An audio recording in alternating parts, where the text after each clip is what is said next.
యూట్యూబ్లో 4000 watch hours తొందరగా complete అవ్వాలంటే ఏం చేయాలి, ఎలాంటి ట్రిక్స్ని మనం ఫాలో అవ్వాలి? నిజం చెప్పాలంటే దీనికి ఎటువంటి ట్రిక్స్ అనేది అవసరం లేదండి. ఎవరైతే యూట్యూబ్స్లో నేను చేసిస్తాను అని చెప్తున్నారో ఎవరిని అనేది నమ్మకండి. సో వాచ్ అవర్స్ అనేది కంప్లీట్ చేయాలి అనుకుంటే మనం కొన్ని రూల్స్ ఫాలో అయితే సరిపోతుంది. ఆ రూల్స్ ఏంటంటే మనం రెగ్యులర్గా వీడియోస్ అనేది అప్లోడ్ చేయాలి. అలానే ప్రతి ఒక్క వీడియోస్ అనేది 10 మినిట్స్ కంటే ఎక్కువ ఉంటే బాగుంటుంది. 10 మినిట్స్ కంటే ఎక్కువ ఉంటే మన వీడియోస్ అనేది ఏదో ఒకటి వైరల్ అయినా కూడా మనకు వాచ్ టైం అనేది తొందరగా వస్తుంది. ఓకే, అలానే వారానికి మినిమం 1 అవర్ నుంచి 2 అవర్స్ అనేది లైవ్ సెషన్స్ పెట్టండి. దీనివల్ల మనకు సబ్స్క్రైబర్స్ అనేది పెరుగుతుంది. ఓకే, సో దీంతో పాటు మన వీడియోస్కి టైటిల్స్, అలానే డిస్క్రిప్షన్స్, హ్యాష్ ట్యాగ్స్, థంబ్నెయిల్స్ ఈ 4 మీరు అట్రాక్ట్గా చేస్తే మనకు ఆటోమేటిక్గా వాచ్ అవర్స్ అనేది కంప్లీట్ అవుతుంది. మీరు అనవసరంగా వేరే వాళ్ళని నమ్మి డబ్బులు పోగొట్టుకోకండి. ఒక రోజులో 4000 వాచ్ అవర్స్ లేదంటే 7 రోజుల్లో 4000 వాచ్ అవర్స్ కంప్లీట్ అవుతుంది అని ఎవరైతే చెప్తున్నారో వాళ్ళని నమ్మకండి. ఇది నా సజెషన్ మాత్రమే. సో మనకు వాచ్ అవర్స్ కంప్లీట్ అవ్వాలంటే మనం ఆర్గానిక్ వేగా వెళ్తేనే బాగుంటుంది. ఇన్ కేస్ వాళ్ళు వాచ్ అవర్స్ కంప్లీట్ చేసి ఇచ్చినా కూడా మనకు నెక్స్ట్ ఏ విధంగా ఉపయోగపడుతుందండి? అది మనకు యూట్యూబ్ నుంచి రెవెన్యూ అయితే జనరేట్ అవ్వాలి కదా. మరి 10 మంది చూస్తూనే మనకు రెవెన్యూ అనేది జనరేట్ అవుతుంది కదా. 1000 సబ్స్క్రైబర్స్ ఉంటే మనకి ఎంత వ్యూస్ రావాలండి? మనకు రెవెన్యూ జనరేట్ అవ్వాలంటే ఎంత మంది చూడాలి మన వీడియోస్? మనకు వచ్చే రెవెన్యూ అక్యురేట్గా జరగాలనుకుంటే ఖచ్చితంగా మనం ఆర్గానిక్ వేగా వెళ్తేనే మనకు రెవెన్యూ అనేది మంచిగా జనరేట్ అవుతుంది. అది 2 మంత్స్ పడుతుందా, 3 మంత్స్ పడుతుందా, 4 మంత్స్ పడుతుందా, వెళ్ళనియండి. అంతే తప్ప మీరు వాచ్ అవర్స్ కోసం లేదనుకుంటే సబ్స్క్రైబర్స్ కోసం మీరు ఎటువంటి ప్రయోగాలు అనేది చేయకండి. నా సజెషన్ మాత్రమే. ఒకవేళ మీకు ఖచ్చితంగా వాచ్ అవర్స్ పెరగాలనుకుంటే కొన్ని టిప్స్ అనేది ఫాలో అవ్వచ్చు. రైట్, మనకు 4000 వాచ్ అవర్స్ కంప్లీట్ అవ్వాలంటే ఈ టిప్స్ని ఫాలో అవ్వండి. మీకు ఖచ్చితంగా ఇది హెల్ప్ అవుతుంది. ఫస్ట్ థింగ్, మీరు రెగ్యులర్గా వీడియోస్ని అప్లోడ్ చేయండి. ఓకే, మీరు వారానికి ఎన్నైతే అనుకుంటున్నారో అన్ని వీడియోస్ మీరు రెగ్యులర్గా పోస్ట్ చేయండి. ఇలా పోస్ట్ చేస్తే ఏమవుతుందంటే యూట్యూబ్ అనేది వీడియోస్ అనేది రెగ్యులర్గా అప్లోడ్ అవుతున్నాయని చెప్పి ఒక 10 డేస్ 15 డేస్ తర్వాత ఆటోమేటిక్గా మన ఛానల్కి ఎటువంటి ఆడియన్స్ ఉన్నారో అలాంటి యూజర్స్కి ఖచ్చితంగా మన కంటెంట్ అనేది పుష్ చేస్తుంది.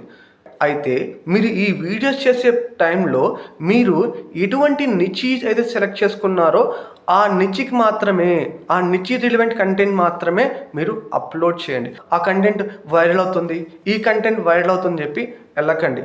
మీ యొక్క నిచి ఏదైతే ఉందో ఆ నిచి కేటగిరీ వైజ్గానే మీ యొక్క వీడియోస్ అనేది అప్లోడ్ చేయండి. అది మినిమం 10 మినిట్స్ కంటే ఎక్కువ ఉండేటట్టు చూసుకోండి.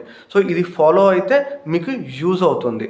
ఓకే, నాకు వ్యూస్ రావట్లేదు, 100 వ్యూసే వస్తున్నాయి. ఎవరి అయినా కూడా ఏ ఛానల్ స్టార్ట్ చేసినా కూడా స్టార్టింగ్లో 0 నుంచే స్టార్ట్ అవుతారండి. రైట్, సో ఒక టైం వచ్చిన తర్వాత యూట్యూబే ఆటోమేటిక్గా మీ వీడియోస్ రెగ్యులారిటీని బట్టి 10 మందికి మీ ఎటువంటి కేటగిరీ వీడియోస్ చేస్తున్నారో అటువంటి మందికి రీచ్ చేయడానికి ట్రై అవుతుంది.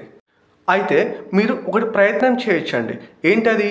మీ వీడియోస్ అనేది పబ్లిష్ చేసిన వెంటనే అన్ని సోషల్ మీడియా ఛానల్స్లో షేర్ చేయండి. విదిన్ 1 అవర్లో ఒక 10-15 మెంబర్స్ మన వీడియోస్ని ఓపెన్ చేస్తే మన వీడియో అనేది ఇంకో 100 మెంబర్స్కి, ఇంకో 200 మెంబర్స్కి వెళ్ళడానికి ఛాన్స్ ఉంటుందన్నమాట. దీంతో పాటు మీరు వాట్సాప్ స్టేటస్గా పెట్టండి. రిలవెంట్ పీపుల్కి మీ యొక్క వీడియోని షేర్ చేయండి. వాళ్ళకి చెప్పండి కంప్లీట్గా చూడమని చెప్పి. ఓకే, సో ఎవరైతే కంప్లీట్గా చూస్తున్నారో వాళ్ళకి మాత్రమే షేర్ చేయండి. ఆ వీడియో కనుక చూస్తే ఇంకొక 10 మందికి రీచ్ అవడానికి ఛాన్స్ ఉంటుందన్నమాట. సెకండ్ థింగ్, అయితే మీరు వీడియో షేర్ చేస్తున్నప్పుడు ఎవరైతే అక్యురేట్గా చూస్తున్నారో వాళ్ళకి మాత్రమే షేర్ చేయండి. ఎందుకు అంటే ఒకవేళ మీరు ఏమనుకుంటారో అని చెప్పి యూట్యూబ్ ఓపెన్ చేసి లైక్ కొట్టి వెనక్కి వచ్చాడు అనుకోండి, దానివల్ల మీకే డిసడ్వాంటేజ్. ఎవరైతే ఖచ్చితంగా ఆ వీడియో ఓపెన్ చేసి ఎండ్ వరకు చూస్తారో అలాంటి వాళ్ళకి మాత్రమే పంపించండి. దానివల్ల ఉపయోగం ఉంటుంది తప్ప ఎవరైతే నామోషి కోసం లేదంటే వీడు ఏమనుకుంటాడో అని చెప్పి వీడియో ఓపెన్ చేసి లైక్ కొట్టి వెనక్కి వచ్చాడు అనుకోండి, డ్రాబ్యాకే అవుతుంది. 100 మందికి రీచ్ అవ్వాల్సింది 10 మంది కాడే రీచ్ అవుతుంది. సో ఖచ్చితంగా మీ వీడియో అనేది షేర్ చేసేటప్పుడు మీరు ఒకటి గమనించాలి. ఎవరైతే ఎండ్ వరకు చూస్తారో అలాంటి వాళ్ళకి మాత్రమే షేర్ చేయండి. దీంతో పాటు మీరు లైవ్ సెషన్స్ కండక్ట్ చేయండి. అవి 1 అవర్ 2 అవర్స్ ఉండేటట్టు ప్లాన్ చేయండి. సో దీనివల్ల ఏంటంటే మనకు వాచ్ అవర్స్ అనేది ఎక్కువ వస్తుంది. చేసిన తర్వాత ఆ వీడియోస్ అనేది మీ యొక్క ఫ్రెండ్స్కి, ఓకే, మీ యొక్క రిలేటివ్స్కి షేర్ చేయండి. సో వాళ్ళకి చెప్పండి, ఈ వీడియో ప్లే చేసి వదిలేయండి, పడుకునేటప్పుడు ఈ వీడియో ప్లే చేసి పక్కన పెట్టేయండి, ఒక 2 hours అలానే కానివ్వండి. అలా ప్రయత్నం చేయండి. అలా చేస్తే మనకు వాచ్ అవర్స్ వస్తాయి. సో ఈ విధంగా కూడా మనం మన యొక్క వాచ్ అవర్స్ని తొందరగా కంప్లీట్ చేయవచ్చు. సో ఫర్ ఎగ్జాంపుల్ మనకు 4000 వాచ్ అవర్స్ రావాలి. మీరు ఒక 1 hour వీడియోస్ అనేది ఒక 5-6 చేసుకున్నారు అనుకోండి, మీ ఫ్రెండ్స్ అందరికీ, మీ రిలేటివ్స్ అందరికీ డిఫరెంట్ ఫోన్స్ ఉంటాయి కదా, ఇది ప్లే చేసి పక్కన పెట్టేయండి, సో నాకు ఇట్లా వాచ్ అవర్స్ కలుస్తుంది వాళ్ళకి క్లియర్గా చెప్పండి. ఈ విధంగా చేస్తే వాచ్ అవర్స్ అనేది తొందరగా కంప్లీట్ అవుతుంది. అంతేకాని 7 daysలో మీరు 4000 వాచెస్ కంప్లీట్ చేసుకోండి, లేదనుకుంటే 1 dayలో కంప్లీట్ చేసుకోండి, అలాంటి వాళ్ళని మీరు నమ్మకండి. సో ఈ వేస్ని పాటించండి, మీరు ఖచ్చితంగా అనేది సక్సీడ్ అనేది అవుతారు. సో మీరు రెగ్యులర్గా పోస్ట్ చేయాలి, అలానే 10 minutes వీడియోస్ కంటెంట్ క్రియేట్ చేయాలి, అలానే 1 hour వీడియోస్ క్రియేట్ చేయాలి. ఈ 3 అనేది జరిగితే మీకు ఆటోమేటిక్గా మీకు వ్యూస్ వస్తుంటాయి, కౌంటర్ అనేది వస్తుంది. మీకు కనుక నా కంటెంట్ నచ్చితే నా ఛానల్ని సబ్స్క్రైబ్ చేయండి, లైక్ షేర్ చేయండి మీ ఫ్రెండ్స్తో. Thank you.